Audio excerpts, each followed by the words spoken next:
ভুরুঙ্গামারীর পাগলার হাটে ছাত্রলীগ ছাত্রদলের সংঘর্ষে 11 নেতাকর্মী আহত। ভুরুঙ্গামারী কুড়িগ্রাম প্রতিনিধি আনোয়ার হোসেন আরিফের পাঠানো তথ্যচিত্রে দেখুন বিস্তারিত। কুড়িগ্রামের ভুরুঙ্গামারীতে ছাত্রলীগের নেতাকর্মী কর্তৃক শিলখুড়ি ইউনিয়ন বিএনপির সাধারণ সম্পাদককে মারপিট করার জেরে 29 আগস্ট উভয় পক্ষের মধ্যে সংঘর্ষ হলে ছাত্রদলের 11 নেতাকর্মী আহত হয়। ঘটনাটি ঘটেছে উপজেলার শিলখুড়ি ইউনিয়নের পাগলারহাট বাজারে। জানা গেছে, শিলখুড়ি ইউনিয়ন বিএনপির সাধারণ সম্পাদক মোহাম্মদ আলী পাগলারহাট বাজার বণিক সমবায় সমিতির সভাপতির পদে থাকায় দীর্ঘদিন থেকে আওয়ামী লীগ পন্থীরা তাকে অপসারণের চেষ্টা করে আসছে।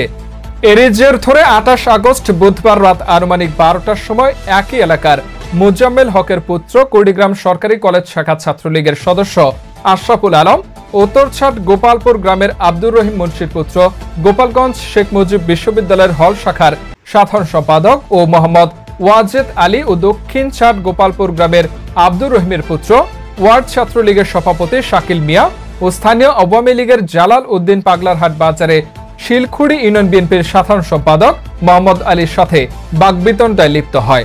এক পর্যায়ে তারা মোহাম্মদ আলীকে কিল ঘুষি মেরে উঠিয়ে নিয়ে যাওয়ার সময় মোহাম্মদ আলীর আর্তচিৎকারে বাজারের ব্যবসায়ীরা এগিয়ে আসলে তারা দ্রুত ঘটনাস্থল ত্যাগ করে। পরের দিন বৃহস্পতিবার বিকাল 4টায় মোহাম্মদ আলী রাতের হামলার ঘটনার বিচার চেয়ে পাগলারহাট চেয়ারম্যান মোড়ে ইউনিয়ন বিএনপি ও তার অঙ্গ সংগঠন ছাত্রদলের নেতাকর্মীদের নিয়ে বৈঠক করে। বৈঠকে রাতে আশরাফুল, ওয়াজেদ, শাকিল ও জালাল উদ্দিন কেন তার উপর হামলা করল বিষয়টি জানার জন্য প্রথমে ওয়াজেদ আলীর বাড়িতে গিয়ে তাকে না পেয়ে ঘটনার মূল হোতা আশরাফুল আলমের বাড়িতে গিয়ে ডাকাডাকি করার সময় ছাত্রলীগের 15-20 জন নেতাকর্মী হাতে দা, বেকি, ছুরি ও লোহার রড নিয়ে তাদের উপর অতর্কিত হামলা চালায়। হামলা চালিয়ে ছাত্রদলের 11 নেতাকর্মীকে মারপিট ও কুপিয়ে রক্তাক্ত কাটা জখম করে। এ সময় আহতদের চিৎকারে বাজারের লোকজন এগিয়ে আসলে তারা বাসার পেছন দিক থেকে পালিয়ে যায়।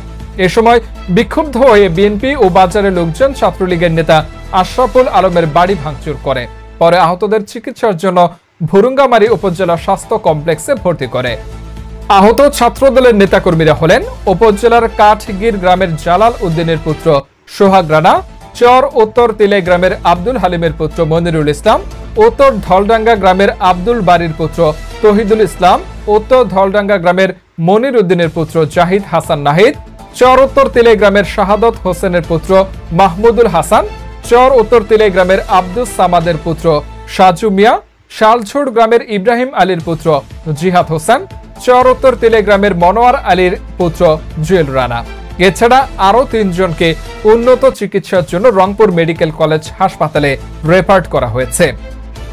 এ বিষয়ে ভুরুঙ্গামারী থানার officer in charge OC Ruhul Amin জানান, এখন পর্যন্ত কারো অভিযোগ পায়নি, তবে অভিযোগ পেলে প্রয়োজনীয় আইনানুগ ব্যবস্থা নেওয়া হবে।